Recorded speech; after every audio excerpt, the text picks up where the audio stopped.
wabarakatuh. Waalaikumsalam warahmatullahi Alhamdulillahirabbil alamin.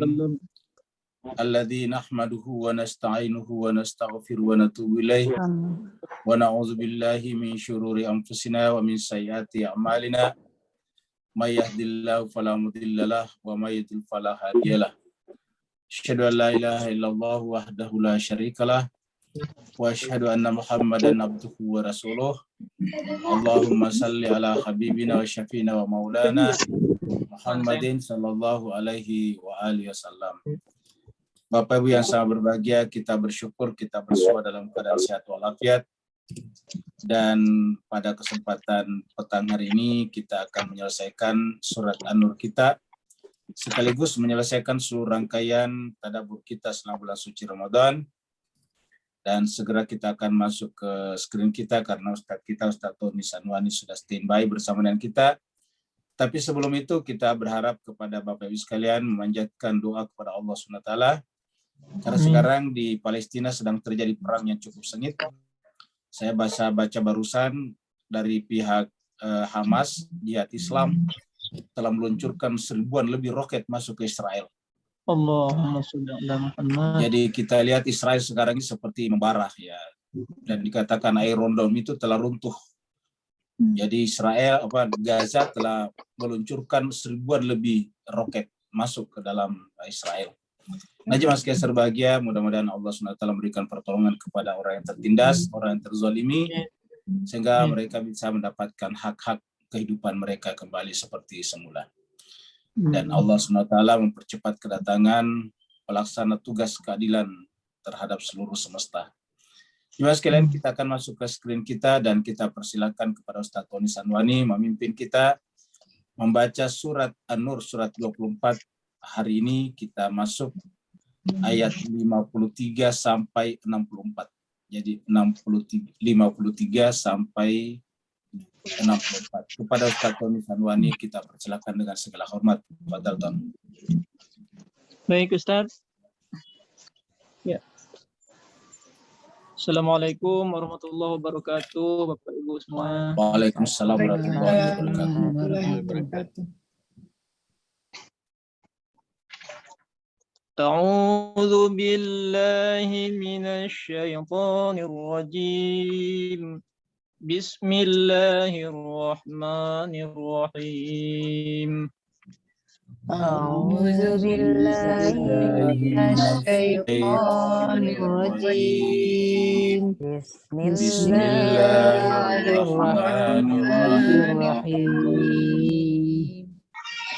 وأقسموا بالله جهد أيمانهم لئن أمرتهم ليخرجن قل لا تقسموا وأقسموا بالله جهد أيمانهم لئن أمرتهم ليخرجن لا تقسموا لا تقسموا طاعة معروفة إن الله خبير بما تعملون قل لا تقسموا طاعة معروفة إن الله خبير بما تعملون قل أطيعوا الله وأطيعوا الرسول فإن تولوا فإنما عليه ما حمل وعليكم قل أطيعوا الله وأطيعوا الرسول فإن تولوا فإنما عليه ما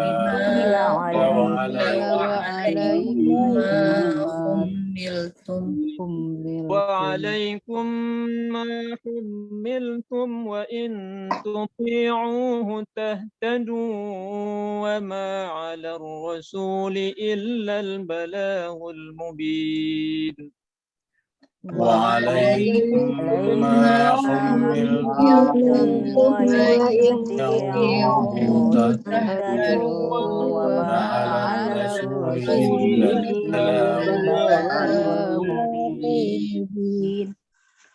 وعد الله الذين آمنوا منكم وعملوا الصالحات ليستخلفنهم في الأرض كما استخلف الذي وعد الله الذين آمنوا وعملوا الصالحات ليستخلفنهم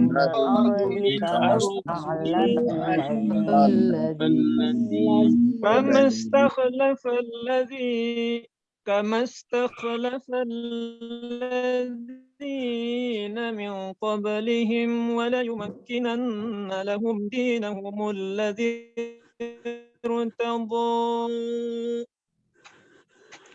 كما استخلف الذين من قبلهم ليمكنن لهم دينهم الذي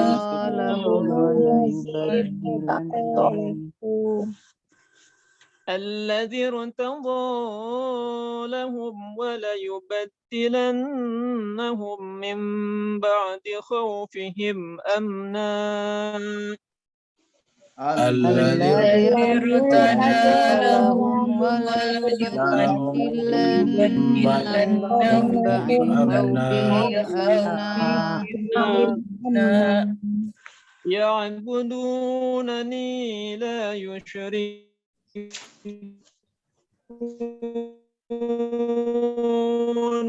بي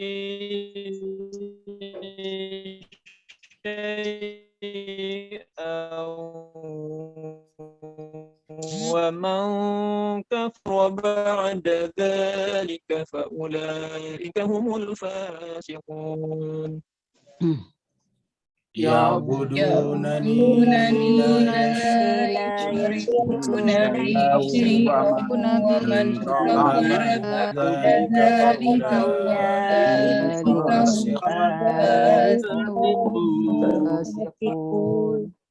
وأقيموا الصلاة وآتوا الزكاة وأطيعوا الرسول لعلكم ترحمون وأقيموا الصلاة وآتوا الزكاة وأطيعوا الرسول لعلكم ترحمون.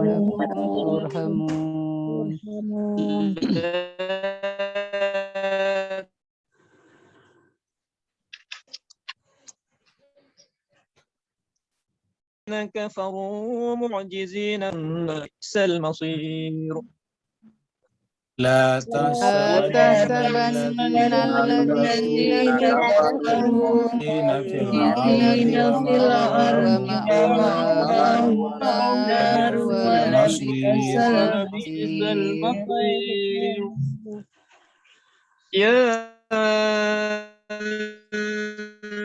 أيها الذين آمنوا ليستأذنكم الذين ملكت أيمانكم والذين لم يبلغوا الحلم منكم يا أيها الذين آمنوا ليستأذنكم الذين ملكت أيمانكم والذين لم يبلغوا الحلم منكم 3 مرات من قبل صلوات الفجر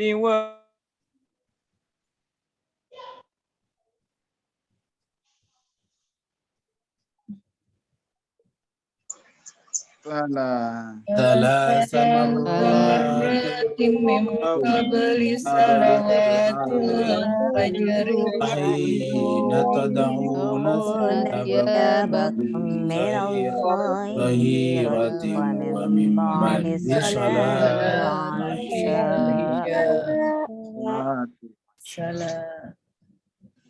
ثلاث عورات لكم ليس عليكم ولا عليهم جناح بعدهن ثلاث عورات لكم ليس عليكم وعليهم جناح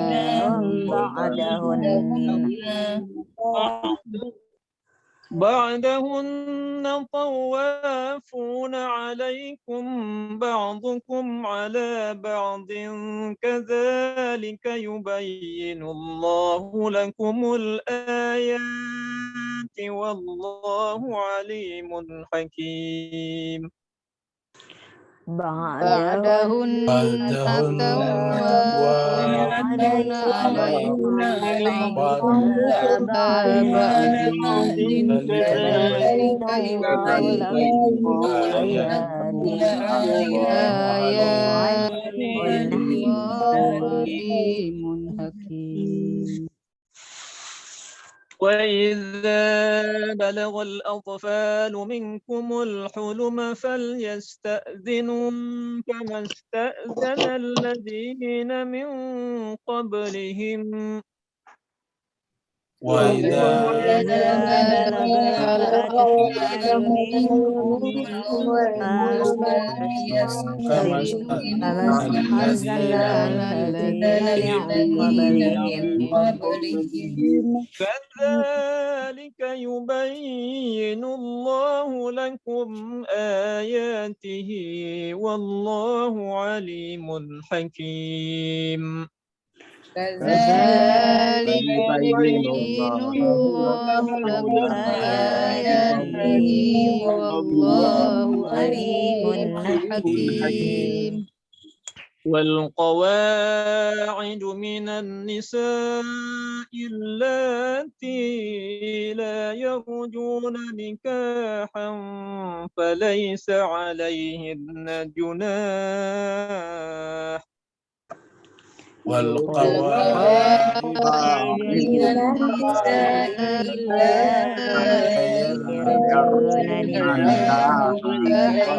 عليهن جناح أن يضعن ثيابهن غير متبرجات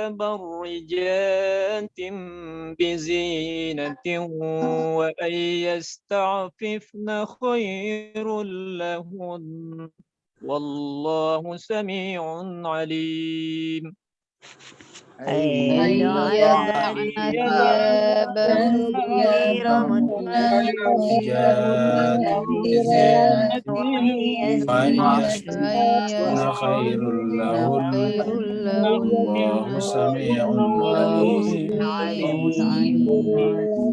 ليس على الأعمى حرج ولا على الأعرج حرج ولا على المريض حرج ولا على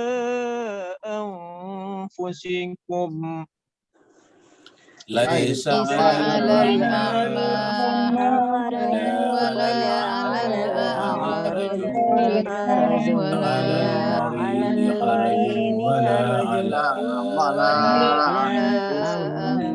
أنفسكم ولا على أنفسكم أن تأكلوا من بيوتكم أو بيوت آبائكم أو بيوت أمهاتكم أو بيوت إخوانكم ولا على الذين أن تأكلوا من بيوتكم أو بيوت آبائكم بيوت أمهاتكم أو بيوت إخوانكم أو بيوت أخواتكم أو بيوت أخواتكم أو بيوت أعمامكم أو بيوت عماتكم أو بيوت أخوالكم أو بيوت أخواتكم أو بيوت أعمامكم أو بيوت عماتكم أو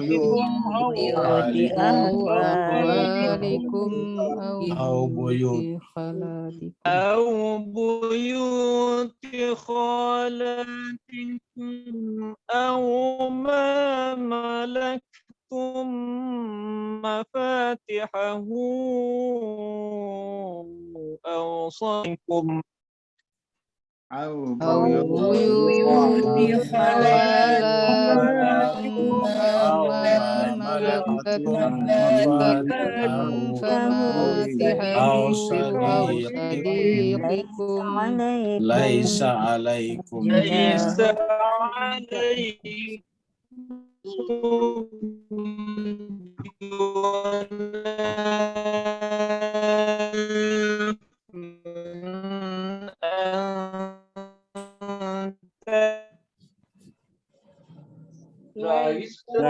ليس عليكم عليكم أن تأكلوا من جميعا جميع أو أشتاتا دخلتم بيوتا فسلموا على أنفسكم فإذا دخلتم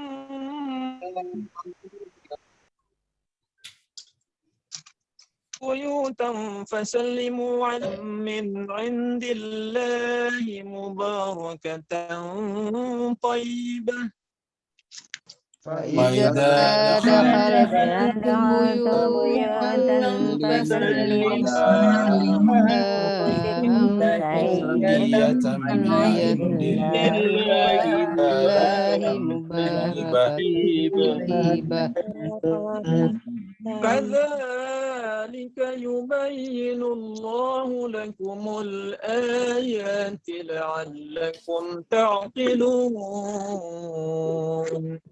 كذلك يبين الله لكم الآيات لعلكم تعقلون إنما المؤمنون الذين آمنوا بالله ورسوله إذا كانوا معه إنما المؤمنون الذين آمنوا بالله ورسوله وإذا كانوا على أمر كانوا معه على أمر جامع لم يذهبوا حتى يستأذنوه كانوا على أمر جامع لم يذهبوا حتى يستأذنوه إن الذين يستأذنونك أولئك الذين يؤمنون بالله ورسوله إن الذين يستأذنونك أولئك الذين بالله ورسوله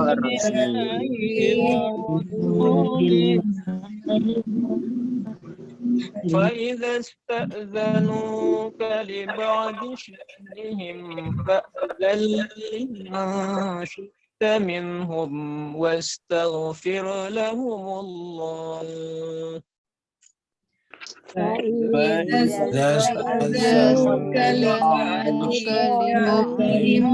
فأذن لمن شئت منهم واستغفر لهم الله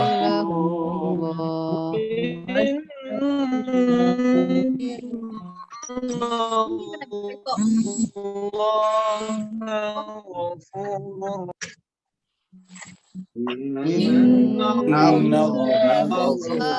Ghafurur Rahim. Dan تجعلوا دعاء الرسول بينكم كدعاء بعضكم بعضا قد يعلم الله منكم لا تجعلوا تجعلوا دعاء الرسول بينكم كدعاء بعضكم بعضا الذين يعلم الله الذين يتبعون فليحذر الذين يخالفون عن أمره أن تصيبهم فتنة أو يصيبهم عذاب أليم فليحذر الذين يخالفون عن أمره تصيبهم أو يصيبهم عذاب أليم. إن لله ما في السماوات والأرض قد يعلم ما أنتم عليه ويوم يرجعون لله ما في السماوات والأرض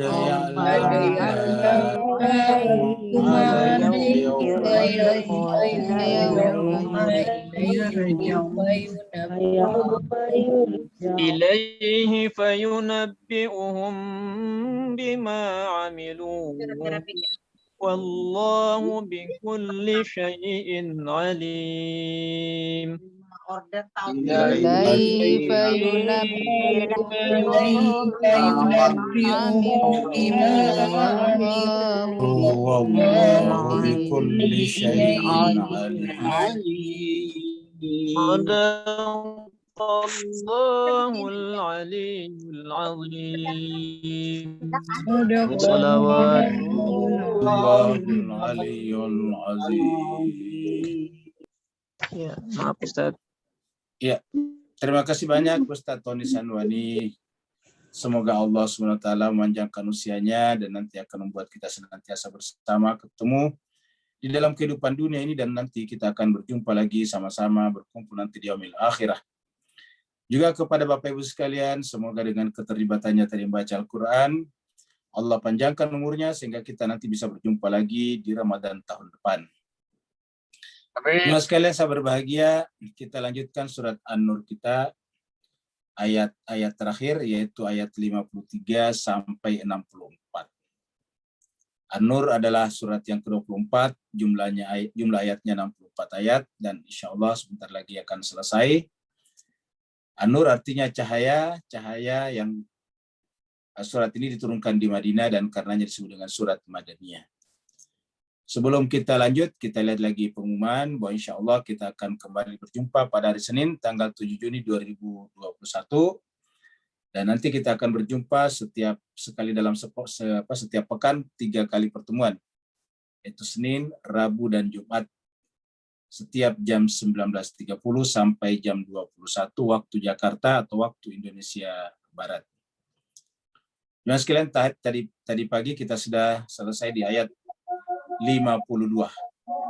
Ayat 52 adalah menceritakan orang-orang yang soleh, yang hatinya terpaut, dan kita lihat ini ada dari kalangan Syiah ataupun ada dari kalangan Sunni. Jadi cuma sekian serbaik kalau Sunni dan Syiah bisa bersatu bersama-sama. Kita lihat ulama-ulama mereka adalah ulama-ulama yang wara, ulama-ulama yang menunjukkan di wajah mereka ada cahaya ilahiyah, yang mereka benar-benar menjadi panutan umat, menjadi pengajar agama semata-mata karena Allah Rabbul Alamin. Allah mengatakan, A'udzubillahi minasyaitonirrajim, Bismillahirrahmanirrahim. Wa may yuti'illaha wa rasulah. Artinya siapa saja yang taat kepada Allah dan Rasulnya, dari kalangan mazhab manapun, mazhab Syafi'i, Hanafi, Hambali, Maliki, ataupun Ja'fari, ataupun Sunni, ataupun Syiah, Zaidiyah, ataupun Ismailiyah, kalau mereka taat kepada Allah dan Rasulnya, wa yakhsyallaha, dan semata-mata hanya takut kepada Allah, wa yattaqihi, dan bertakwa kepadanya, faulaika humul faizun, maka Allah janjikan kepada mereka keberuntungan. Jadi kata-kata man, siapa saja yang taat kepada Allah dan Rasulnya, dan hanya takut kepada Allah dan tidak kepada yang lain, wa yattaqihi, dan bertakwa kepadanya. Bertakwa kepadanya berarti menggerakkan roda kehidupannya menuju kepada Allah saja. Faulaika humul faizun, maka mereka akan mendapatkan kemenangan. Kemudian sekarang kita masuk pada ayat yang ke-53. Waqsamu billahi jahda imanihim. Ada juga di antara mereka yang sebetulnya tidak setia kepada Allah dan Rasulnya. Tetapi supaya Allah dan Rasulnya, terutama Rasul, percaya kepadanya, mereka paling suka bersumpah demi Allah bahwa mereka adalah orang-orang yang berjihad di jalannya. Mereka akan siap berjihad, berperang di jalan Allah Subhanahu wa taala. Jadi orang-orang seperti ini sedikit-sedikit bicara tentang jihad, bicara tentang mati syahid. Maka kemudian Allah mengatakan di dalam ayat 53, wa aqsamu billahi jahda imani. Ada di antara mereka yang suka bersumpah demi Allah, billah, jahda aimanihim, dengan sumpah yang kuat dengan tangan-tangan kanan mereka, dengan kata-kata lain, amartahum, jika kau Muhammad memerintahkan kepada mereka untuk berperang, niscaya mereka akan keluar berperang.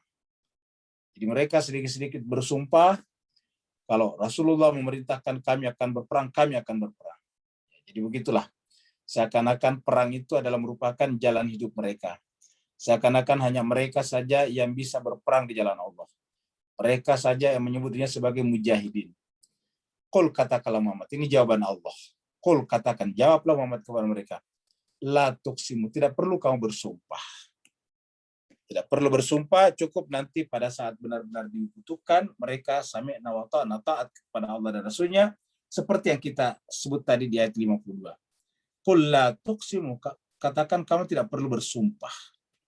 Apa sebabnya? Ta'atun ma'rufun.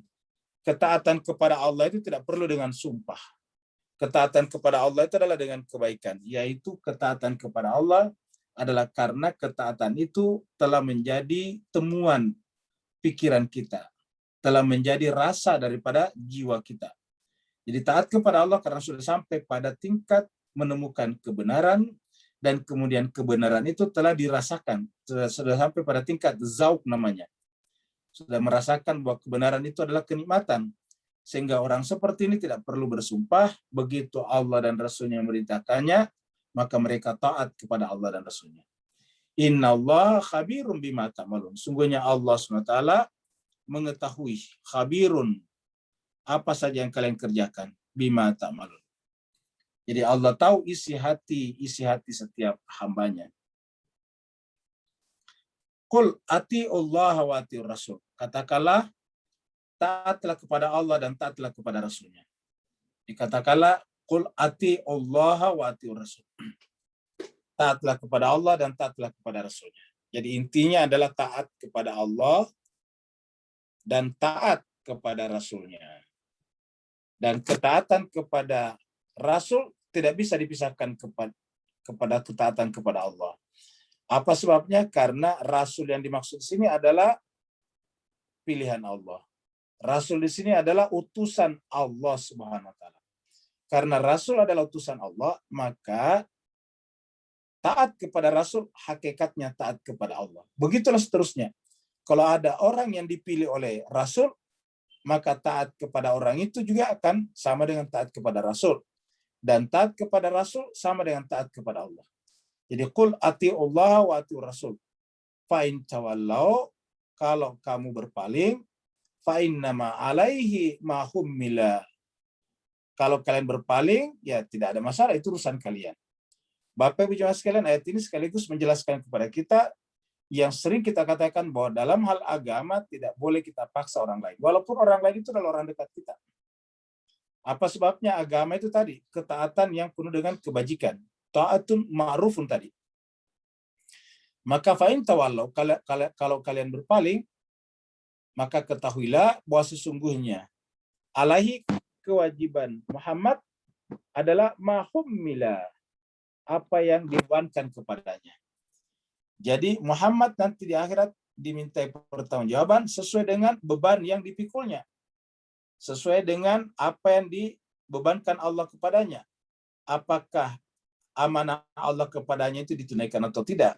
Apakah tugas ilahiyah yang dibebankan kepadanya dilaksanakan atau tidak? Itulah yang Allah mintai nanti pertanggungjawaban. Jadi Nabi bertanggung jawab atas perbuatannya, wa alaikum ma hamiltum, dan kewajiban kalian juga atas apa yang dibebankan kepada kalian. Alaikum ma hamiltum. Apa yang dibebankan kepada manusia? Yaitu mereka diberikan kepadanya akal, dan akal itu adalah tools, alat untuk mencari kebenaran. Maka kewajiban yang dibebankan kepada manusia adalah mencari kebenaran, lalu kemudian berdiri di atas kebenaran itu. Jadi mencari kebenaran, lalu berdiri dengan tegar di atas kebenaran itu. Waalaikum mahumiltum. Maka perbuatan kita adalah tanggung jawab kita. Perbuatan kita adalah kita akan ditanyai nanti di akhirat.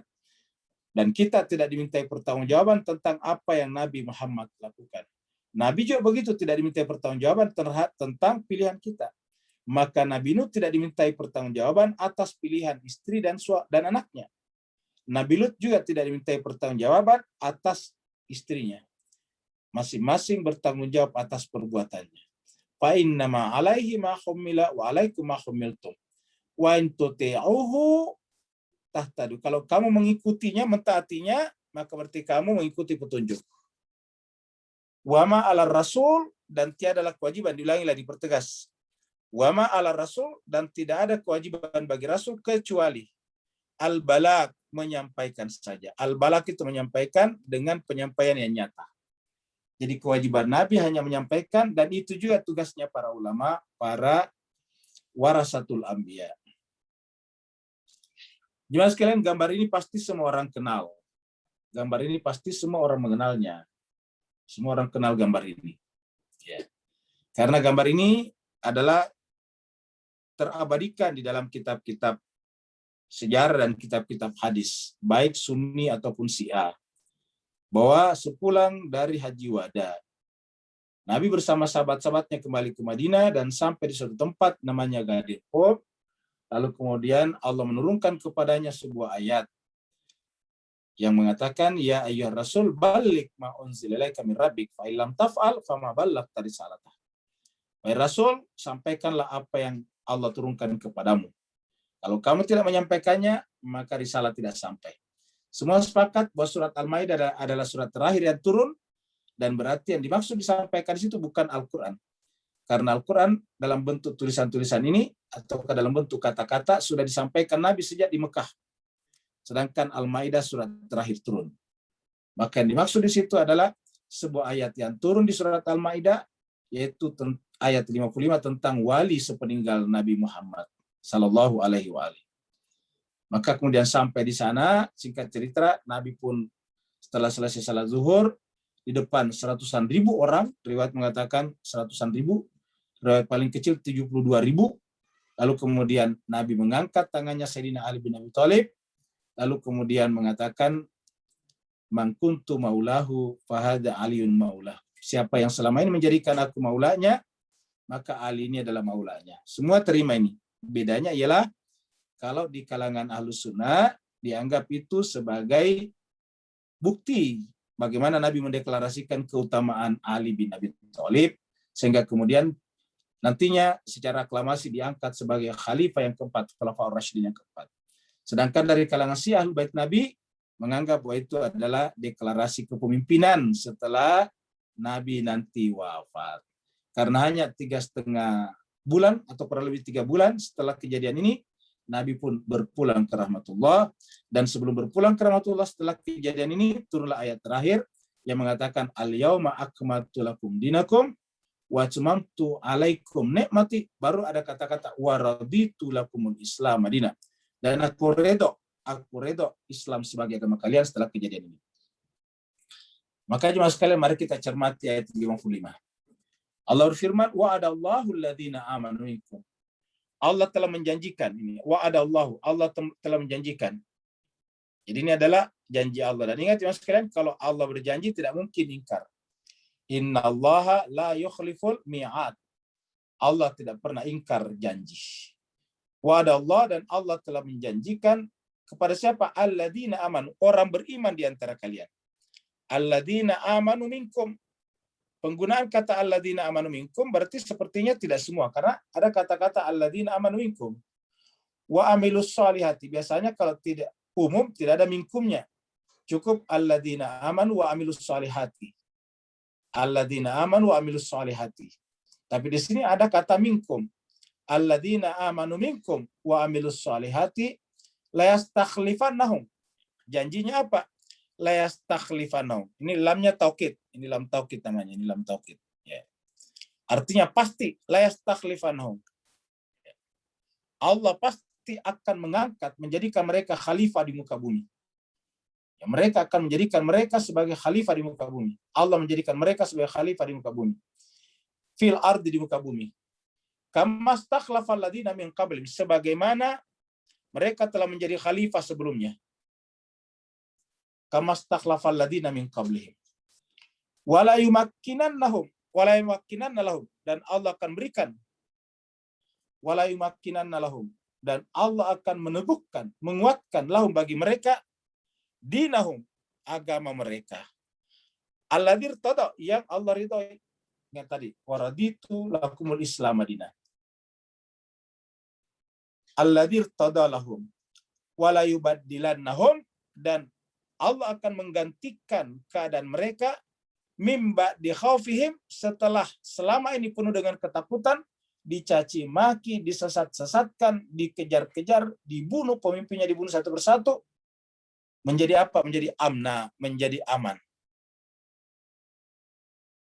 Ya budunani, mereka selama ini menyembah aku walaupun berada dalam ketakutan, karena di mana-mana dicaci maki, di mana-mana disesatkan, di mana-mana disingkirkan, disolasi. La yusyriku nabi syai'a, dan mereka tidak pernah mensyirikatkan aku sedikit pun juga.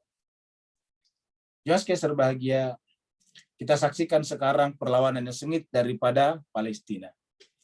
Dulu yang namanya Gaza, ketika intifada, itu hanya mereka melawan dengan ketapel.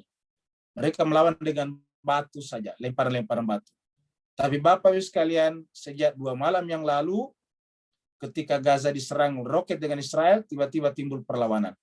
Berita terakhir tadi bahwa 1.000 roket telah diluncurkan oleh Gaza, yaitu Hamas gabung dengan Jihad Islam. Pasukan Izzuddin dengan pasukan pasukan Jihad Islam telah meluncurkan lebih 1.000 roket masuk ke dalam Israel. Dan hasilnya Israel itu seperti hujan roket sekarang.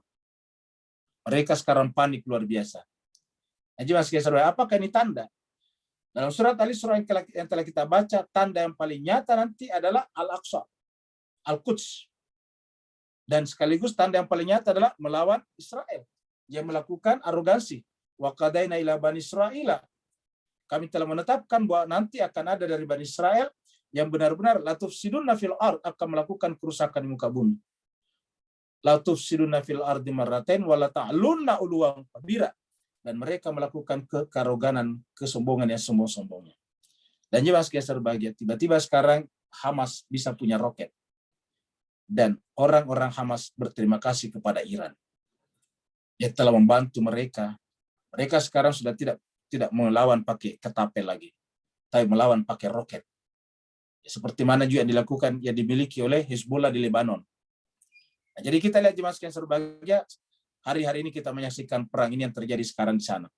Bapak Ibu sekalian, tapi itu tadi, setiap kali Palestina diserang, Gaza diserang, tidak ada ribut-ribut di masjid-masjid, menggalang dana, mengirim pasukan membantu mereka. ISIS sekarang, ataukah orang-orang yang datang dari Indonesia sekarang masih ada di Syria. Dan Syria berbatasan Israel. Tapi kenapa ya tidak pernah mereka pindah ke sana, nyebrang ke sana? Ya. Mereka mengacau Irak, mereka mengacau Syria, dan sekarang mereka mengacau Libya. Mereka juga masuk di Yaman, tapi kok tidak pernah mereka masuk di Israel. Dalam kondisi seperti sekarang, mereka semuanya seperti tiba-tiba orang yang tertidur pulas. Tidak ada apa-apa, tidak ada pembicaraan. Paling beberapa tokohnya saya mengeluarkan kata-kata saja, tanpa ada aksi nyata untuk membantu Palestina. Allah mengatakan, wa man kafara ba'da dzalik fa ulaika humul fasiqun. Siapa yang ingkar setelah kejadian ini, maka mereka itu adalah orang fasik. Wa man kafara, siapa yang menolak setelah kejadian, fa ulaika humul fasiqun. Kelihatan fasiknya. Yang saya berbagi ini adalah gambaran bagaimana perseteruan antara khalifah-khalifah dulu. Ini adalah, menurut gambar ini adalah kejadian runtuhnya dinasti Umayyah. Ya. Ketika dinasti Umayyah diruntuhkan oleh dinasti Abbasiyah seperti ini. Ya. Jadi mereka saling bunuh satu sama lain. Waqimus salat wa atuz zakah, dirikanlah salat dan tunaikanlah zakat. Muncul lagi, ati Allah, ati Rasul, wa ati Rasul, taatlah kepada Rasul. Kenapa tidak disebutkan Allah di sini? Karena kita sudah sebutkan tadi, taat kepada Rasul, hakikatnya taat kepada Allah. Di ayat sebelumnya sudah dikatakan, ati Allah, wa ati Rasul. Allah yang berikan pesan bahwa kalau taat kepada Rasul, hakikatnya taat kepada Allah. Dan berarti taat kepada orang yang dipilih Rasul, hakikatnya taat kepada Rasul.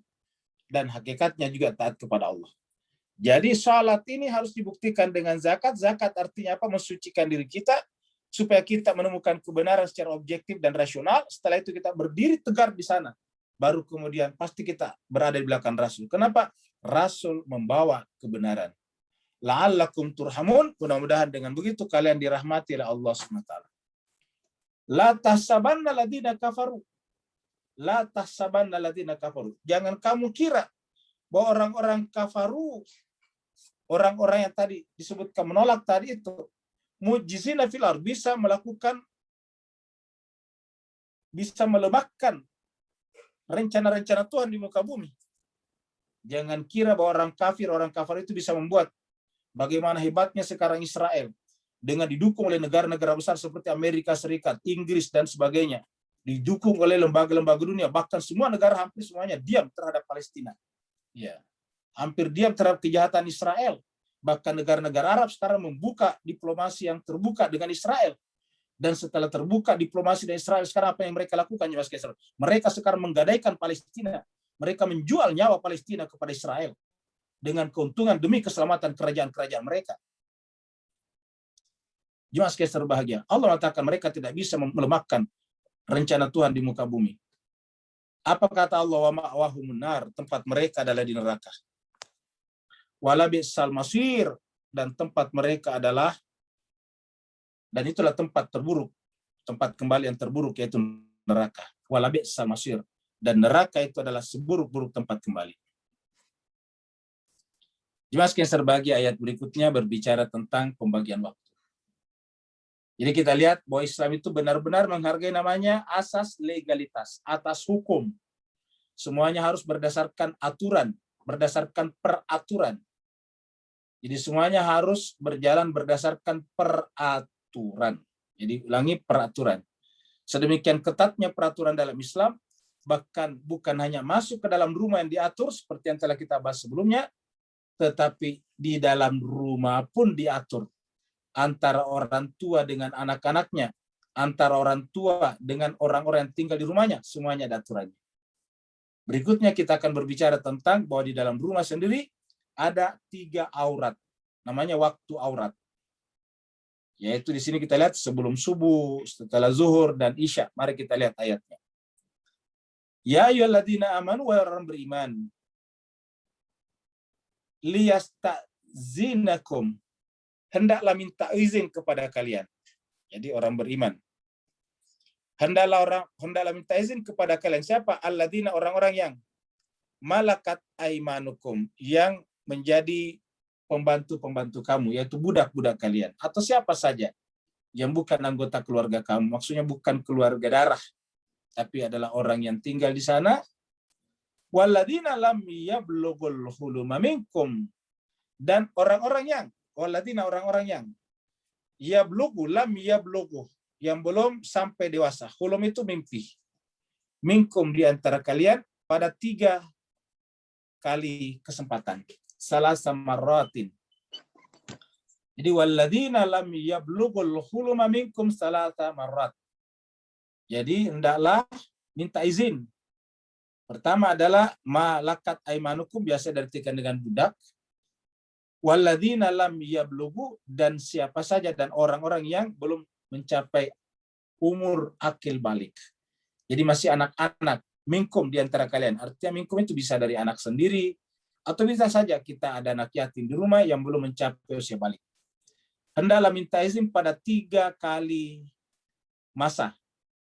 Pertama adalah min qabli salatil fajri. Yang pertama adalah sebelum salat subuh. Min qabli salatil fajri, sebelum salat subuh. Ya. Jadi sebelum salat subuh itu masa-masa privasi. Wahina tada'u, dan pada saat tada'u menanggalkan pakaian siabakum, menanggal pakaian atau mengganti pakaian, minaz zahira, yang biasa nampak. Biasa juga mengatakan minaz zahira itu adalah pada waktu setelah salat zuhur, pada siang hari. Jadi minaz zahira itu pada saat-saat yang sangat terang. Zahira itu kan zahir. Jadi pada saat menanggalkan pakaian. Minaz zahira di waktu siang, kita artikan saja di waktu siang. Siabakum minaz zahira, ataukah pakaian luar kalian. Wa mimba di salatil isya, dan setelah salat isya. Wa mimba di salatil isya, dan setelah salat isya. Setelah salat isya. Kemudian salasu auratil lakum, itu 3 aurat bagi kalian.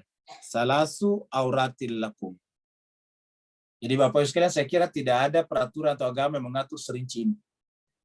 Padahal ini Al-Quran turun 1400 tahun yang lalu di sebuah tempat yang terpencil, tapi aturannya luar biasa. Sedemikian lengkapnya ini kitab suci, sampai mengatur aurat di dalam rumah. Ya, salasu auratin lakum. Laisa alaikum wala alaihim junahun ba'dahunna. Tidak ada dosa, laisa bagi kalian, junah itu dosa, ya, bagi kalian ataupun bagi mereka, baik kalian pemilik rumah atau mereka yang tadi disebutkan di sini, ba'dahunna, setelah itu. Jadi kalau setelah 3 unsur ini, berarti artinya apa? Suami istri ataukah pemilik rumah harus sudah siap dengan pakaian yang lebih rapi di 3 waktu ini. Karena 3 waktu ini mereka bisa masuk di sana. Tawafuna alaikum. Mereka itu masuk dalam rangka melayani kalian. Ba'dukum ala ba'din, karena sebagian kalian terhadap sebagian lain bisa saling melayani. Di tawafu itu artinya melayani, tawaf, bermondar-mandir. Jadi kata tawafu ini artinya mondar-mandir, melayani kalian. Ya. Maksudnya satu sama lain bisa ganti-gantian. Ba'dukum ala ba'din. Kadzalika yubayyinullahu lakumul ayat. Begitulah caranya Allah menjelaskan kepada kalian ayat-ayatnya. Wallahu alimun hakim, dan Allah Maha mengetahui lagi Maha bijaksana. Ini kita lihat anak harus mengetok pintu. Ya. Jadi anak kalau sudah mulai akil balik, kalau masuk ke kamar orang tuanya pun harus mengetok pintu. Nah, ini adalah kita lihat ilustrasi kita. Wa idza balagal atfalu wa idza balagal atfalu minkumul hulma, dan apabila al-atfal itu adalah anak-anak yang sudah mencapai al-hulm, bermimpi, kan berarti kita artikan sudah dewasa, sudah akil balik. Jadi al-hulm itu sudah bermimpi, ya, sudah mencapai akil balik, ditandai dengan bermimpi, ya. Kalau tidak ditandai dengan bermimpi, dengan umurnya. Wa idza balagal atfalu minkumul huluma, maka apa kata Allah? Falyastazinu, maka hendaklah mereka minta izin. Diatur mereka harus minta izin apabila akan masuk ke kamar kalian. Kama sta'dzana alladziina min qablim, sebagaimana minta izinnya orang-orang yang diterangkan sebelumnya, yaitu yang sudah akil balik. Kadzalika yubayyinullahu lakum ayati. Begitulah caranya Allah menjelaskan kepada kalian ayat-ayatnya. Jadi Allah menjelaskan itu semuanya untuk kita terapkan dalam kehidupan kita sehari-hari. Jadi makanya dari awal kita sampaikan bahwa surat An-Nur ini adalah berisi etika sosial. Mulai daripada bermasyarakat sampai kepada berumah tangga. Lengkap. Wallahu alimun hakim. Dan Allah maha mengetahui. Lagi maha bijaksana. Wallahu alimun hakim. Dan Allah maha mengetahui lagi maha bijaksana. Berikutnya ayat 60 berbicara tentang wanita yang sudah sepuh. Ya, yang namanya dalam bahasa Arab al-qawaid, sudah sepuh. Apa ukuran sepuhnya tentu berbeda-beda pada setiap wanita. Tapi sebelum kita lanjut, Bapak Ibu sekalian perhatikan nanti ada kata siap. Ya, saub itu adalah pakaian luar. Jadi kita lihat dalam Al-Qur'an ada kata khumur, kita sudah bahas khumur di ayat 31, 30 di surat An-Nur ini juga. Kemudian ada kata jalabin, jilbab, itu nanti di surat Al-Ahzab. Ya, jadi ada jilbab. Kalau jilbab itu pakaian yang dipakai ya sebelum kita pakai jilbab. Itu namanya jalabihna. Harusnya pakaian longgar. Pakaian kurung ke bawah. Itu namanya jalabihna. Terus kemudian yang dipasang menutupi dada. Kemarin kita sudah terangkan. Namanya khumur. Ya, yang di Indonesia disebut dengan jilbab atau kerudung. Lalu kemudian di luarnya ada lagi yang besar seperti ini. Namanya thiyab. Nah, ini adalah tentu lebih besar lagi. Ya, kalau di beberapa negara banyak menggunakan ini, seperti di Irak, di Iran, di Saudi banyak menggunakan ini. Di luaran tuh perempuan. Nah, mari kita lihat Mas sekalian. Nah, sekarang setelah dibuka tadi tinggal ini namanya kalau di Indonesia jilbab. Kalau dalam bahasa Al-Qur'an adalah khumur. Ya. Sedangkan pakaian yang dipakai di bawah sini pakai kurun ke bawah namanya adalah jilbab dalam bahasa Al-Qur'an. Ya. Mari kita lihat ayatnya. Wal qawaidu. Maksudnya wal qawaidu di sini dan orang-orang tua. Ya. Wanita-wanita tua. Al-qawaid. Kenapa disebut qawaid? Karena dianggap sudah matang. Ya, sudah sangat dewasa. Qawaid itu dari kata kaidah. Makanya di sini terjemahkan dasar-dasar. Qawaid artinya sudah bisa menjadi pembimbing. Tapi dia sudah sangat, artinya pikirannya bukan lagi kepada pasangan hidup, tetapi kepada bagaimana caranya membimbing anak-anaknya. Menyambut masa depannya yang sungguhnya itu kematian. Al-qawaidu wal qawaidu minan nisa. Jadi qawaid dari an-nisa, dari wanita, dibatasi pada wanita. Allati la yarjuna nikahan. Allati yang la yarjuna nikahan. Jadi patokannya disebut al-qawaid itu adalah wanita yang sudah tidak ada lagi hasrat dalam dirinya untuk menikah, tidak ada daya tarik untuk menikah. Jadi sudah tidak ada daya tarik untuk menikah. Bisa saja orang itu sudah menopause misalnya, tetapi masih punya daya tarik untuk menikah. Kalau ini tidak, la yarjuna nikahan. Mereka tidak punya ketertarikan untuk menikah lagi. Maksudnya tidak ada ketertarikan kepada lawan jenis. Maka bagi wanita seperti ini, falaisa alaihinna junahun. Maka tidak ada junah, dosa bagi mereka.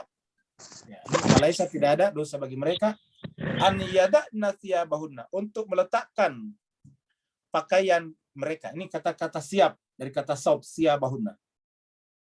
Tidak ada dosa bagi mereka untuk menanggalkan siap. Kalau kenapa saya bedakan? Karena kalau kita pakai bahasa Indonesia atau bahasa Melayu saja, menanggalkan pakaian itu kan nggak enak. Masa menanggalkan pakaian? Jadi kita batasi pakaian yang dimaksud adalah pakaian luar yang besar tadi itu. Namanya siap. Ya, supaya kita bedakan antara jilbab dan khumur tadi. Ya. Jadi la junaha falaisa alaihim junahun an yada'na thiyabahun ghaira mutabarrijatin bizinatin. Dengan tidak bermaksud, tidak ada niatan pada dirinya untuk mendemonstrasikan perhiasan tubuh mereka. Ya, jadi tetap tidak boleh mendemonstrasikan perhiasan tubuh mereka. Makanya dikatakan bahwa tetap dia harus pakai baju dalam, baju yang besar tadi yang disebut dengan jilbab. Karena tetap tidak boleh mendemonstrasikan perhiasan mereka. Wa an yasta'fifna khairul lahunna. Walaupun ada pembolehan seperti ini, tetapi Allah mengatakan kalau mereka ayasta'fifna tetap menggunakan pakaian besarnya itu lebih baik bagi mereka. Khairul lahunna. Jadi artinya memilih ini Kalau dengan maksud mereka lebih memelihara diri, itu lebih baik bagi mereka. Walaupun ada pembolehan untuk menanggalkan. Kenapa? Karena kalau orang sudah berusia biasanya, jemaah sekalian, tentu secara penglihatan berkurang, pendengaran berkurang, tenaga pun berkurang, bahkan ingatan pun berkurang kalau menggunakan pakaian besar itu, takutnya nyangkut, keinjak, dan sebagainya. Maka oleh sebab itulah Allah membolehkan. Tapi kalau yang bersangkutan itu merasa cukup kuat, merasa masih cukup bagus ingatannya, dan ingin menjaga kehormatan dirinya, khairul lahun, lebih baik bagi mereka, kata ayat ini. Wallahu samiun alim, dan Allah maha mendengar, lagi maha mengetahui. Meski serbahagia, ini foto terkenal kalau kita masuk di di internet. Ini adalah contoh kerjasama antara orang tunanetra dengan orang yang tidak bisa jalan. Ini lumpuh, ini adalah tidak bisa melihat. Nah, maka kemudian ini kerjasama yang baik, yaitu yang tunanetra yang tidak bisa melihat kuat badannya, bisa jalan dengan kuat, maka sementara yang lumpuh matanya bagus, maka kemudian dipanggul. Tapi bukan itu yang kita bicarakan, tetapi berkaitan dengan bagaimana siapa saja yang boleh makan di rumah kita. Bapak Ibu sekalian, luar biasa kan? Sampai siapa saja yang boleh makan di rumah saja dibicarakan dalam Al-Quran. Siapa yang boleh makan dalam rumah kita? Coba kita lihat ayat berikutnya. Allah berfirman, laisa alal a'ma harajun, larangan. Tidak ada larangan bagi orang yang buta, tunanetra.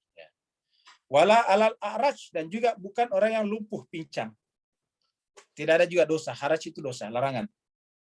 Tidak ada larangan bagi orang buta, tidak juga ada larangan bagi orang yang pincang, orang yang lumpuh. Wala alal marid, juga untuk orang sakit. Haraj, tidak ada larangan. Wala ala anfusikum, dan juga tidak ada larangan untuk diri kalian sendiri. Antakulu, untuk makan. Jadi antakulu, untuk makan. Min buyutikum, di rumah-rumah kalian. Di rumah-rumah kalian. Au buyuti, atau rumah abaikum, orang tua kalian. Jadi kita bisa memanggil teman kita yang seperti tadi ini untuk makan di rumah orang tua kita. Au buyuti ummahatikum, atau rumah ibu-ibu kalian. Ya, kalau misalnya ayah kita sudah meninggal dunia atau sudah pisah, nah kita datang ke rumah ibu kita. Au buyuti ikhwanikum, atau rumah saudara laki-laki kalian. Au buyuti akhawatikum, atau rumah saudara perempuan kalian. Akhawatikum. Ya. Au buyuti, atau rumah a'mamikum. A'mam itu adalah saudara laki bapak, paman dari pihak ayah. Paman dari pihak ayah. Au buyuti ammatikum, atau rumah daripada ammat. Ammat itu adalah bibi dari pihak ayah. Ya, saudara perempuannya kita punya bapak, amma namanya. Dari kata di sini amun, betul jamannya amam. Di sini jadi amun jadi ammatun, jadi ammatikum. Au buyuti akhwalikum, atau rumahnya siapa? Ya, rumah daripada saudara laki-laki ibu. Khalah. Ya. Khalah bentuknya akhwal. Ya. Akhwal. Ya. Buyuti akhwalikum. Au buyuti khalatikum. Jadi khalun tadi menjadi khalatun khalatikum. Buyuti khalatikum, yaitu saudara perempuannya kita punya ibu. Ini saudara laki-lakinya kita punya ibu. Au ma malaktum, ataupun orang-orang yang kamu miliki, maksudnya budak-budak yang kamu miliki, mafatihahu. Ya. Mafatihah itu artinya kita terikat dengan kita. Ya. Au sadiqikum, atau sahabat-sahabat kalian. Laisa alaikum junahun, tidak ada dosa bagi kalian antakulu, untuk makan. Ya. Jami'an, bersama-sama, au ashtata, ataupun sendiri-sendiri. Dengan catatan, faida dakhaltum buyutan, apabila kau masuk di sebuah rumah, fasallimu ala anfusikum, beri salamlah kepada dirimu sendiri. Kok kenapa kita masuk sebuah rumah beri salam kepada diri kita sendiri? Artinya dua. Satu, kalau kita masuk rumahnya orang lain, orang lain itu hakikatnya diri kita juga. Kenapa? Manusia itu hakikatnya satu. Karena nasu ummatan wahidatan. Jadi manusia itu hakikatnya satu, maka ketika kita membunuh orang lain, hakikat yang bunuh diri kita, itulah sebabnya berlaku qisas dalam Islam. Siapa yang membunuh satu orang, sama dengan membunuh seluruh manusia. Siapa yang menyelamatkan satu orang, sama dengan menyelamatkan seluruh manusia. Ya. Nah, satu. Yang kedua adalah, walaupun kita masuk ke rumah kita sendiri, harus mengucapkan salam. Tahiyatan min indillah, sebagai penghormatan dari Allah SWT, mubarakatan thayyibatan, supaya terberkati dan menjadi suci baik. Kadzalika yubayyinullahu lakumul ayati, begitulah caranya Allah menjelaskan ayat-ayatnya, la'allakum taqilun. Coba pikirkan baik-baik kata Allah. Mudah-mudahan kalian menggunakan akal. Artinya begitu Islam ini luar biasa. Ya, sampai sedemikian rupa diatur. Jangan sekali berbagi ini kata-kata ma'assalam, artinya kita kalau pergi harus minta izin juga.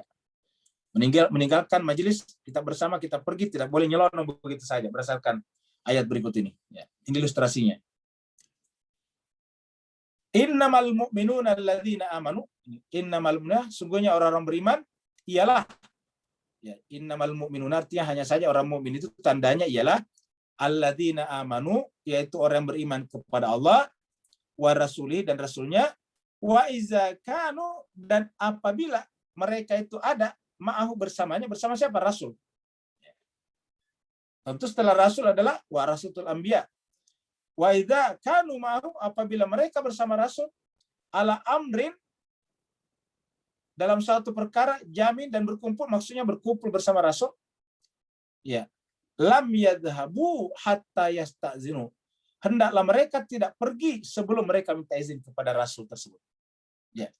Jadi hendaklah tidak pergi, lam yadhhabu hatta yasta'zinuhu. Hendaklah mereka tidak pergi sampai yasta'zinu, minta izin kepadanya. Innal ladzina yasta'zinunaka, sungguhnya orang-orang yang minta izin kepadamu itu Muhammad, ulaikal ladzina yu'minuna billahi wa rasulihi. Sangat penting. Jadi minta izin kepada Rasul ketika akan pergi, bukan hanya datang beri salam, tapi pergi minta izin. Jadi datang minta beri salam, pergi minta izin. Orang yang minta izin kepada Muhammad ketika akan pergi, mereka itulah orang yang benar-benar beriman kepada Allah dan Rasulnya. Fa'idha sta'zanuka li ba'di, apabila sebagian mereka minta izin kepadamu, ba'di sya'ni, dalam satu urusan keperluan, fa'zan, maka izinkanlah liman syi'ta, siapa saja yang kamu inginkan, minhum, dari mereka. Wastaghfir lahumullah, dan juga Muhammad kamu istighfarkan mereka kepada Allah. Biasakan Islam ini. Jadi kalau ada minta izin pergi, kita istighfarkan kepada Allah. Wastaghfir lahumullah. Jadi kalau kita kumpul, ada salah satu yang pergi, harusnya minta izin Pak Bu sekalian. Tidak boleh pergi begitu saja, harus minta izin. Saya pamit Pak ya, kira-kira gitulah. Yang dituakan di situ atau yang memimpin pertemuan di situ harus istighfarkan mereka, minta ampunkan kepada Allah. Wastaghfir lahumullah. Apa sebabnya? Ini menunjukkan pentingnya berjamaah dalam Islam. Ya. Dan jemaah tadi ada pemimpinnya, yaitu Rasul. Innallaha ghafurur rahim. Sungguhnya Allah Maha Pengampun lagi Maha Penyayang. Ini adalah jemaah sekalian contoh orang yang nyelonong. Ya, ini adalah contoh orang nyelonong. Nyelonong bahkan masuk rumahnya orang. Ya. Tapi ayat berikutnya tentang nyelonong. Tidak boleh menggunakan, misalnya tadi ada satu orang minta izin. Kita tidak minta izin, ikut sama yang minta izin. Itu tidak boleh dalam agama. Saya tadi kita pertemuan, ada satu orang minta izin, yang lain ikut, tidak boleh, harus minta izin juga. Nah, la taj'alu du'a ar-rasuli bainakum ka du'a ibadikum ba'da. Janganlah engkau menjadikan panggilan seruan Rasul di antara kalian sama dengan seruan di antara kalian, sebagian kalian terhadap sebagian yang lain. Maksudnya kalau kalian berbicara, jangan anggap sama dengan berbicara kepada Rasul. Beda, berbicara kepada Rasul, lain. Qad ya'lamullahu alladhina, sungguh Allah tahu, alladhina, orang-orang yang, ini orang-orang yang, jadi Allah tahu ini. Yastasallaluna, yang menyelinap, kita artikan menyelonong. Enggak tahu ikhwan kita di Singapura ngerti menyelonong atau tidak. Menyelinap, kalau di Indonesia terkenal nyelonong. Yatasallaluna minkum liwada, yaitu Allah tahu siapa di antara kalian yang nyelonong, di antara kalian pergi. liwaza, dengan berlindung kepada temannya tadi yang sudah minta izin. Jadi mumpung ada satu minta izin, dia ikut pergi juga. Nah, tidak boleh seperti itu. Kalau mau pergi, minta izin juga. Atau sekalian bersama menghadap. Kami mau pergi bersama, kamu minta izin ya, gitu. Jadi Allah tahu siapa yang yatasallaluna minkum liwada falyahdharil ladzina yukhalifuna an amri. Bagi mereka yang seperti ini tadi, maka hendaklah berhati-hati tentang orang-orang yang telah menyelisihi perintahnya. Menyelisih artinya telah melanggar tadi di atas. Antusibahum fitnatun, akan ditimpakan oleh ujian. Begitu pentingnya sebetulnya imamah dalam ayat ini. Pentingnya kepemimpinan. Pentingnya tidak boleh menyimpang daripada Rasul. Kenapa? Karena menyimpan dari Rasul, hakikatnya menyimpan dari Allah. Au yusibahum adzabun alim, atau kalau bukan fitnah, mereka ditimpa dengan azab yang pedih. Ayat terakhir daripada surat An-Nur. Ayat terakhir surat An-Nur, ayat terakhir juga selama bulan Ramadan tahun 1442 Hijriah, tahun 2021 ini. Jadi jemaah sekalian berbahagia, inilah ayat yang terakhir akan kita baca, yaitu ayat 64 yang berbicara tentang Al-Quran. Ala, ketahuilah, camkanlah. Inna lillahi, sesungguhnya milik Allah lah. Ma fis samawati wal ard, apa yang ada di langit dan di bumi. Kada ya'lam, sungguh Allah mengetahui. Ma antum alaihi, keadaan kalian. Allah tahu keadaan kalian. Wa yauma yurja'una ilaihi, dan Allah juga tahu pada hari ketika kita akan dikembalikan kepadanya, pada saat mereka manusia kembali menghadap kepadanya. Fayunabbihum, maka Allah memberikan kepada mereka berita kabar tentang apa yang mereka kerjakan. Allah memberikan kabar tentang apa yang mereka kerjakan. Pada saat itu kita akan diadili, dan pada saat kita diadili, patokannya adalah kitab suci Al-Quran. Al-Quran terutama di sini adalah An-Nur. Ya. Dan tadi kita sudah lihat An-Nur seperti apa. Ya. Kita sudah baca An-Nur seperti apa, jemaah sekalian, tentang persaksian, terutama persaksian palsu. Tentang pentingnya orang tidak boleh membuat kesaksian-kesaksian palsu. Kalau bikin kesaksian palsu, tidak dipercaya lagi selama-lamanya. Pentingnya tidak boleh asal menuduh. Menuduh itu adalah dapat hukuman 80 kali derah dan tidak boleh dipercaya selama-lamanya. Kalau dia ternyata tuduhannya tidak benar. Kalau menuduh harus mendatangkan 4 orang saksi. Atau kalau enggak, dianya bersumpah 4 kali, baru yang terakhir, yang kelima, siap untuk dilaknat Allah apabila dia berdusta. Lalu kemudian Allah berbicara tentang tadi, siapakah sebetulnya cahaya itu? Nabi Muhammad dan keluarganya yang suci. Lalu kemudian siapa lagi setelah itu? Adalah akan ada khalifah. La yastakhlifannahum kama stakhlafal ladzina min qablihim. Ayat 55. Dan jemaah sekalian berbahagia, Allah menjelaskan bahwa kenapa Allah bikin hukum seperti surat An-Nur ini. Karena dialah pemilik langit dan bumi, kita tinggal di atasnya, dan kepadanya lah nanti kita akan kembali untuk dimintai pertanggungjawaban atas apa yang kita lakukan di buminya ini. Dan Allah akan menyampaikan kepada kita, dan dasar pertanggungjawaban itu adalah kitab suci Al-Quran. Wallahu bikulli syai'in alim, dan Allah SWT terhadap segala sesuatu maha mengetahui. Mudah-mudahan ada manfaatnya. Sebelum kita tutup, kita lihat lagi pengumuman. Ingat Bapak Ibu sekalian, sejak Ramadan ini kita akan istirahat dulu beberapa hari. Kita mulai masuk kembali Senin 7 Juni 2021 dengan hanya 3 kali dalam 1 minggu, yaitu Senin, Rabu, dan Jumat. Senin, Rabu, dan Jumat jam 19.30 sampai 21. Dan juga insya Allah besok kita akan ada yaitu khutbah virtual, khutbah online. Ya, salat di tempat masing-masing. Kita akan mulai khutbahnya jam 7 waktu Indonesia Barat atau waktu Jakarta. Yang mau bergabung dipersilakan dengan meeting ID yang sama, passwordnya juga 1. Yang mau bertanya dipersilakan. Ya, Assalamualaikum warahmatullahi wabarakatuh, Ustaz. Alhamdulillah. sejak 1 Ramadan sampai 30 Ramadan, Ustaz telah membahas 6 surat dari Quran surat Maryam sampai Quran surat An-Nur. Alhamdulillah, terima kasih Ustaz. Saya mau bertanya Ustaz, tadi Ustaz menyebutkan kata zauq.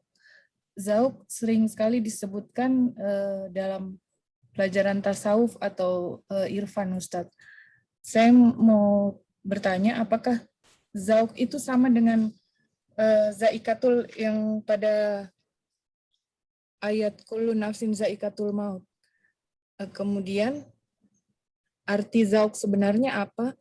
Kemudian kalau di kullu nafsin zaikatul maut, yang saya tahu artinya setiap jiwa akan merasakan mati. Apakah zauq itu merasakan dalam hal apa Ustaz? Demikian Ustaz. Baik, terima kasih banyak. Jadi jemaah sekalian berbahagia, kita sampaikan bahwasanya bahwasanya namanya zauq itu benar yang dikatakan tadi, yaitu rasa. Jadi namanya zauq itu rasa atau merasakan. Tetapi seperti mana juga di dalam Al-Quran tadi dikatakan kullu nafsin za'iqah, jadi sama persis. Kullu nafsin za'iqatul maut. Setiap nafs merasakan mati. Apa yang dimaksud dengan nafs merasakan mati? Ingat kata-kata nafs di situ. Nafs akan merasakan mati. Yaitu dia akan berpisah dengan semua yang selama ini tercantol kepadanya. Jadi disebut mati. Dia akan terlepas hubungannya. Karena itu kan nafs diri kita sendiri. Ingat dulu tiga unsur. Yeah. Ada jasmani, ada nafsani, ada rohani. Yeah. Diri kita adalah itu sendiri. Diri kita itulah, nafs kita itulah yang tercantol dengan mobil, sehingga kita mengatakan mobilku, rumahku, pangkatku, jabatanku, suami istriku, anakku, dan sebagainya. Pokoknya nyantol kemana-mana. Nah, yang disebut dengan kullu nafsin za'iqatul maut adalah ketika nafs itu akan terlepas dari semuanya. Terlepas dari semuanya. Dia akan merasakan mati namanya. Mati itu artinya terpisah dengan semuanya. Makanya Nabi mengatakan, mutu qabla an tamut. Matilah sebelum kalian mati. Artinya lepaskanlah ikatan-ikatan itu sebelum kalian benar-benar lepas. Supaya terbiasa dengan keterlepasan itu. Nah, dengan demikian apa yang disebut dengan zauq di sini adalah hanya merasakan Allah saja ketika kita mampu membebaskan ikatan-ikatan nafs kita kepada selain Allah. Itu yang disebut dengan zauq. Jadi kita akan merasakan Allah apabila hanya Allah saja yang ada dalam jiwa kita. Seperti itu. Nah, jemaah sekalian berbahagia, mungkin pertanyaan Bu Dokter tadi adalah pertanyaan terakhir. Ada yang bertanya Ustaz, ada yang bertanya baru. Ya. Tunggu sebentar Ustaz. Ada Ustaz. Saya share screen. Assalamualaikum Ustaz. Waalaikumsalam warahmatullahi wabarakatuh. Pak Sabar, silakan. Ustaz, saya ingin tanya Ustaz. Ya, silakan Pak Sabar. Buat semacam pandangan. Kesalahan dalam isu pamit untuk minta diri keluar daripada majlis dan sebagainya, itu pamit ya saya. Kesalahan yang banyak kita lakukan apabila kita mau pulang atau mau beredar daripada suatu majlis, kita akan mengatakan Assalamualaikum. Kalau dari segi ikut peraturan, kita keluar patutnya mengatakan ma'assalamah sebagaimana yang telah Ustaz tuliskan. Kata ini pengalaman Ana bila Ana pergi ke Iran. Bila kita nak pulang, kita cakap Assalamualaikum. Jadi tuan rumah cakap, no, you cannot say that. Yeah. You kena cakap apa, ma'assalamah. Di Iran ni qadah hafiz begitu. Yeah. Jadi oleh kerana ini kebiasaan orang kita, bila nak keluar Assalamualaikum. Ini Assalamualaikum bila kita nak datang, nak masuk rumah. Yeah. Ini kesalahan yang diterima oleh masyarakat. Allahualam Ustaz. Jadi jemaah sekalian, pertanyaan Pak Sabar ini menarik ya, dan itu penting. Ya, memang ini adalah kebiasaan di masyarakat kita. Kalau mau berpisah, Assalamualaikum juga. Jadi harusnya pada saat kita akan berpisah, paling bagusnya pamit. Ya, pamit, kita mengucapkan mohon maaf saya pamit, saya duluan, saya ada keperluan. Jadi seperti itu, kita minta izin dulu tadi yang pertama, baru setelah itu mengucapkan ma'assalamah misalnya. Ya, baru kemudian kalau meneruskan Assalamualaikum saja. Tidak, kalau harus pamit, baru kemudian ma'assalamah, artinya kita sampai berjumpa kembali. Itu adalah ucapan-ucapan perpisahan. Saya kira terima kasih banyak Pak Saban atas sukanya, mudah-mudahan bisa kita laksanakan. Kemudian dari Ibu Ati Saraswati, pakaian takwa dalam Al-A'raf 8. Apakah sama dengan An-Nur 31? An-Nur 31 berbicara tentang pakaian. Ya tentu saja salah satu wujud takwa adalah pakaian. Tapi kalau takwa, Bu Ati, adalah lahir batin. Jadi kalau takwa itu pakaian lahir batin. Jadi tidak bisa dikatakan takwa hanya batinnya saja. Karena orang bertakwa itu harus ada buktinya di luaran. Ya tidak bisa dikatakan yang penting kan bertakwa. Bagaimana kita tahu bertakwa kalau tidak ada wujudnya di luar? Jadi yang namanya takwa itu zahir dan batin. Batinnya dekat kepada Allah, batinnya terjaga dari dosa, terlindungi dari dosa, berpakaian takwa namanya, berpakaian soleh. Sedangkan di luarannya, yaitu perbuatannya, juga kelihatan baik, tertata dengan baik, auratnya juga tertutup dengan baik, seperti itu. Iya. Kemudian Bu Yunita Arifin, ya, pada ayat 62, apa berlaku juga pada pertemuan atau perkumpulan di antara kita, misalnya seperti dapur ini, kita bersama dan sebagainya. Ini sebaiknya kalau kita menggunakan ini akan sangat baik, yaitu minimal kita tulis di chat di sini di atas. Karena kan kalau saya sedang ceramah baru minta izin justru jadi kacau jadinya. Jadi paling tidak ditulis di atas, saya pamit duluan, itu akan dapat pahala sebetulnya. Ya, karena membuat penyampaian itu adalah menunjukkan kita adalah punya peradaban. Ingat kata-kata peradaban. Inti daripada agama itu adalah adab. Ya, ad-dinu wal adab. Agama itu adalah adab sebetulnya. Yang dalam bahasa awam disebut dengan akhlakul karimah. Jadi kita sebaiknya menyampaikan saya duluan, ada urusan. Paling tidak di chat sini. Karena di sini minta izinnya harusnya bukan ke saya kan penceramah, harusnya kepada host. Ya, sebagai pemilik ruang di sini adalah Bu host, Ibu dokter. Maka begitu. Jadi minta kepadanya, karena kalau saya kan nggak bisa. Saya nggak bisa menjawab karena saya ada sedang ceramah mengajar dan saya juga pakai screen jadi tidak bisa melihat.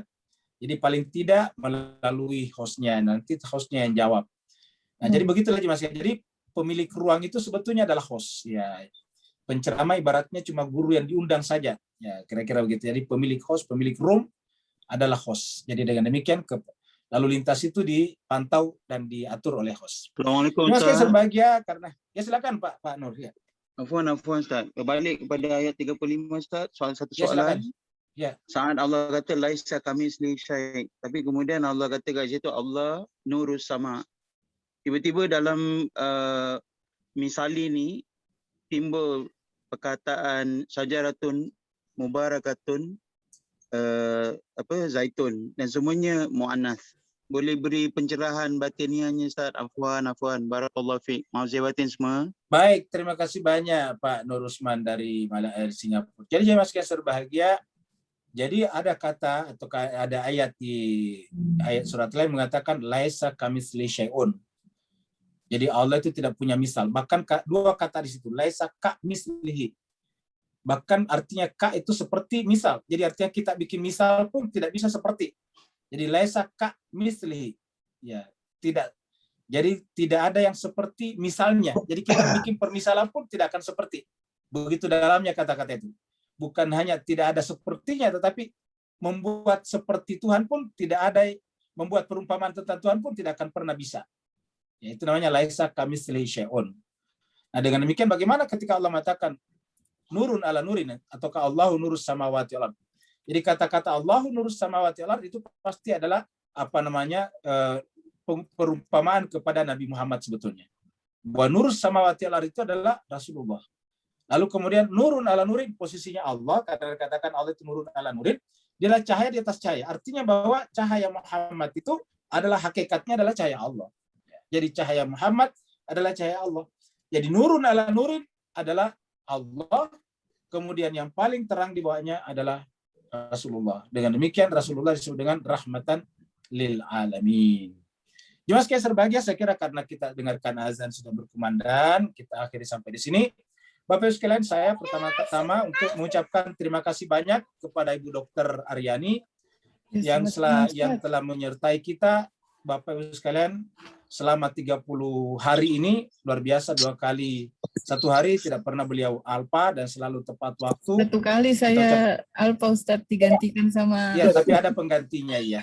Kita ucapkan terima kasih banyak. Iya. Semoga Allah SWT mengangkat derajatnya dan berikan Amin, terima kasih. Amin, amin ya rabbal alamin. Kita juga minta terima kasih banyak kepada Ustaz Tony Sanuari. Amin, amin. Terima kasih Ustaz. Lahir batin. Terima kasih. Waalaikumsalam. Semua. Lahir batin.